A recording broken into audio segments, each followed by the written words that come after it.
দীর্ঘ 17 বছর পর দেশে ফিরে মাননীয় প্রধানমন্ত্রী তার প্রথম বক্তব্যে বলেছিলেন, আই হ্যাভ এ প্ল্যান। এবার আসছে বাজেটে করদাতাদের জন্য সত্যিকারের একটি মাস্টার প্ল্যান নিয়ে আসছে নতুন সরকার। যদিও সরকারের পক্ষ থেকে এখনো আনুষ্ঠানিকভাবে সব ধাপ বিস্তারিতভাবে প্রকাশ করা হয়নি, তবে সংশ্লিষ্ট সূত্রগুলোর দেওয়া তথ্য অনুযায়ী আগামী 2031 সাল পর্যন্ত ব্যক্তি করদাতাদের জন্য একটি দীর্ঘমেয়াদী কর রোডম্যাপ ঘোষণা করা হচ্ছে। এ কারণেই এটিকে এখনই মাস্টার প্ল্যান হিসেবে বিবেচনা করছেন বিশ্লেষকরা। আগামী 11 জুন জাতীয় বাজেটের মাধ্যমে 2030-31 অর্থ বছর পর্যন্ত ব্যক্তি করদাতাদের করমুক্ত আয়সীমা, কর হার এবং কর কাঠামো সম্পর্কে একটি সুস্পষ্ট দিক নির্দেশনা দেওয়া হতে পারে। এর মাধ্যমে প্রতি বছর বাজেট ঘিরে করনীতির অনিশ্চয়তার অবসান ঘটাতে চায় সরকার। বাংলাদেশে এতদিন কর নীতি মূলত 1 বছরের জন্য নির্ধারণ করা হতো। প্রতি বাজেটের আগে করমুক্ত আয়সীমা বাড়বে কিনা, কর হার পরিবর্তন হবে কিনা কিংবা নতুন কোনো কর আরোপ হবে কিনা এ নিয়ে করদাতাদের মধ্যে এক ধরনের অনিশ্চয়তা কাজ করত। অর্থ মন্ত্রণালয়ের কর্মকর্তারা গণমাধ্যমকে বলছেন, সরকার এখন কর ব্যবস্থাকে আরো আধুনিক, পূর্বানুমানযোগ্য এবং বিনিয়োগ বান্ধব করতে চায়। সেই লক্ষ্য থেকেই এই দীর্ঘমেয়াদী কর পরিকল্পনা নেওয়া হয়েছে।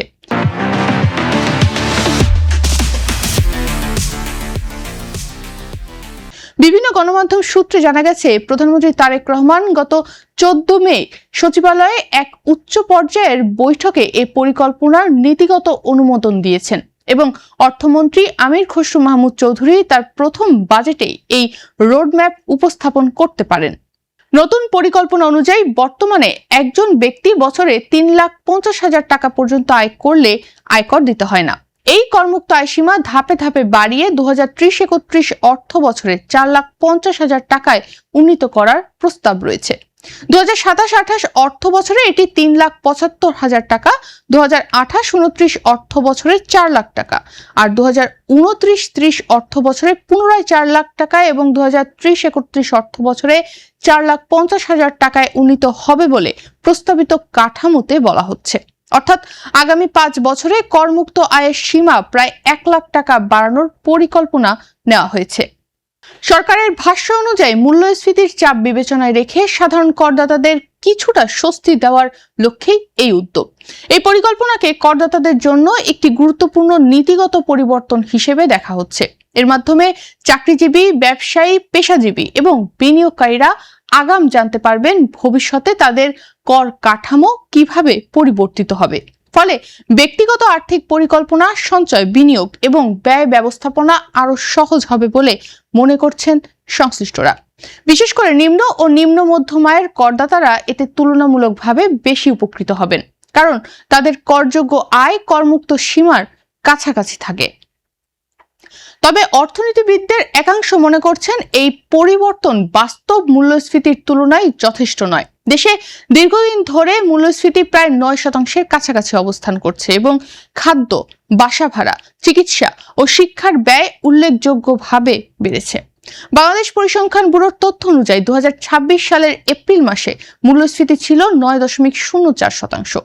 এই পরিস্থিতিতে অনেক অর্থনীতিবিদ মনে করছেন, করমুক্ত আয়সীমা আরো বেশি হারে বাড়ানো প্রয়োজন ছিল, কারণ কয়েক বছর আগে 3,50,000 টাকার ক্রয় ক্ষমতা এখন অনেক কমে গেছে। করনীতি বিশ্লেষকদের মতে এই রোডম্যাপের একটি গুরুত্বপূর্ণ ঝুঁকি হলো মধ্যবিত্তের ওপর চাপ বৃদ্ধি পাওয়া, যাকে তারা মিডল ক্লাস স্কুইজ হিসেবে বর্ণনা করছেন। তাদের মতে যদি শুধু করমুক্ত আয়সীমা বাড়ানো হয় কিন্তু করের অন্যান্য ধাপ অপরিবর্তিত থাকে, তাহলে মধ্যবিত্ত করদাতারা দ্রুত উচ্চ কর সীমার আওতায় চলে যেতে পারেন এবং বাস্তবে তাদের আয় বাড়লেও করের বোঝা বৃদ্ধি পেতে পারে। দীর্ঘ সময় একই কর সীমা বহাল থাকলে ব্র্যাকেট স্কিপ নামের একটি সমস্যাও তৈরি হয়, যেখানে মূল্যস্ফীতির কারণে নামমাত্র আয় বাড়লেও প্রকৃত জীবনমান উন্নত হয় না, বরং করের চাপ বেড়ে যায়। চাহিদা আছে, চাহিদা থাকা সত্ত্বেও যেহেতু বাজারে প্রোডাক্ট আসছে না, প্রোডাকশন বন্ধ, অনেক ক্ষেত্রে প্রোডাকশন চালু হওয়া প্রয়োজন আছে। সেই সব দিকে চিন্তা করে যদি আমি মনে করি যে হ্যাঁ, বাজেটকার দিক নির্দেশনা দেবে যে আমরা এই জায়গায় মানুষকে, বা মানুষ বলতে না, ব্যবসায়ীকে শিল্পপতিকে ইনভেস্ট করতে বলি, ইনভেস্টমেন্টের ফলে কি হবে, একটু পরে হঠাৎ করে কিছু হবে না, কিছুদিন পরে দেখা যাবে সাপ্লাই ইমপ্রুভমেন্ট হচ্ছে, তাহলে ইনফ্লেশনের প্রেশারটা কমবে।